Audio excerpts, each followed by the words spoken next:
শীতকাল মানেই পিকনিক খেতে হবে পরিবারের সবাই মিলে, যেহেতু গ্রামে আছি এটাই উপযুক্ত সময়। 31st নাইটে আমরা সবাই মিলে পিকনিকের আয়োজন করেছিলাম। কি কি রান্না করলাম, সবাই মিলে অনেক বেশি মজা করলাম, এই সব কিছু নিয়েই থাকছে আজকের ভিডিও। সো হ্যালো এভরিওয়ান, আসসালামু আলাইকুম, welcome to my page Trishna's daily blog. প্রথমেই বলে নিচ্ছি ভিডিওটা 15 থেকে 16 দিন আগের। ডিসেম্বরে যেহেতু আমাদের পরিবারের সবাই গ্রামে ছিলাম, এখনই উপযুক্ত সময় পিকনিক করার। তো আমরা ছোটরা মিলে ডিসিশন নিলাম কি কি রান্না করব।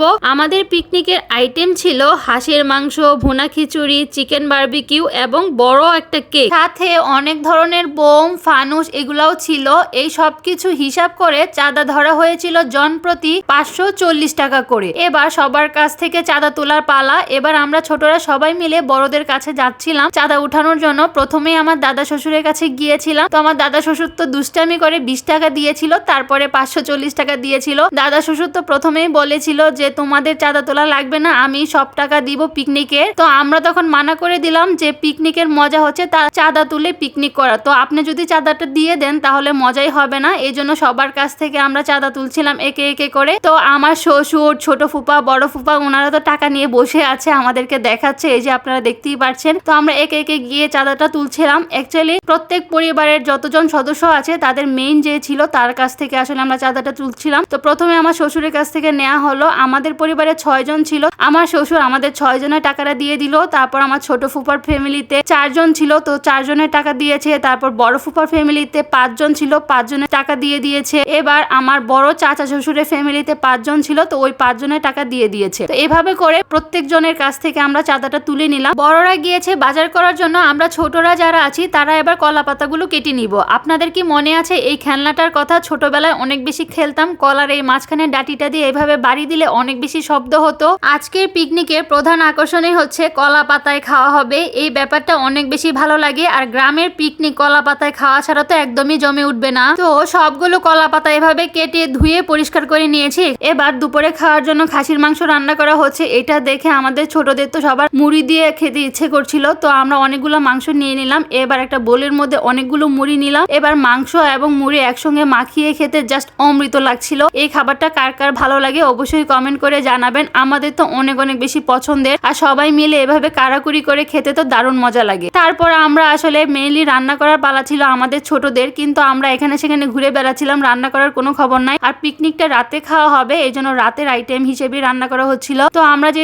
হাঁস খাবো, তো হাঁসগুলো সবগুলো কেটে বেছে ধুয়ে পরিষ্কার করা হয়েছে। এবার সবাই মিলে মশলা টসলা দিয়ে ভালো করে মাখিয়ে নিচ্ছে। যা যা মশলা দেওয়া লাগে সবকিছু দিয়েছিল, হলুদ গুঁড়ো, মরিচ গুঁড়ো, আদা বাটা, রসুন বাটা সবকিছু দিয়ে ভালো করে মাখিয়ে নিচ্ছে। নিয়ে এবার মাটি চুলায় রান্নাটা বসিয়ে দিয়েছে। এটা এই ফাঁকে হতে থাকবে। এবার আমরা খিচুড়িটা রান্না করে নিব। এবার খিচুড়ি রান্না করার জন্য বড় একটা পাতিল নিয়ে নিয়েছে। এবার বাহিরে চুলাটা ধরিয়ে দেওয়া হয়েছে, কারণ অনেকগুলো খিচুড়ি হবে। আমাদের বাসায় প্রায় 25 থেকে 30 জন মানুষের মতো ছিল, তো এতগুলো মানুষের রান্না আসলে ছোট চুলায় হচ্ছিল না, এই জন্য বড় একটা চুলা বসিয়ে দেওয়া হয়েছে। এই চুলায় সুন্দর করে খিচুড়ি রান্না করা হবে। আসলে আমরা ভুনা খিচুড়ি খেতে চেয়েছিলাম, কিন্তু এত মানুষের এত ডিসিশন ছিল, এই জন্য ভুলবশত আমাদের পাতলা খিচুড়ি হয়ে গিয়েছে। পানি একটু বেশি দিয়ে দিয়েছিল, তবে সমস্যা নেই, পাতলা খিচুড়ি অনেক বেশি মজা। আর এদিকে হাঁস রান্না করা হয়ে গিয়েছে। এবার বাটি করা হচ্ছে যেন কারো কম বেশি না হয়, পিকনিক বলে কথা, যেন সবাই সমানভাবে পায়, এই জন্য সুন্দর করে বাটি করা হয়েছে। আর এই পাশে খিচুড়িও ঢালা হয়ে গিয়েছে। আমাদের বাসার সামনে একদম আঙ্গিনার মধ্যে এভাবে বন দিয়ে রেখেছে সারিভাবে বসে থাকার জন্য, আর কলা পাতা বিছিয়ে দেওয়া হয়েছে, কত সুন্দর লাগতেছে দেখতে।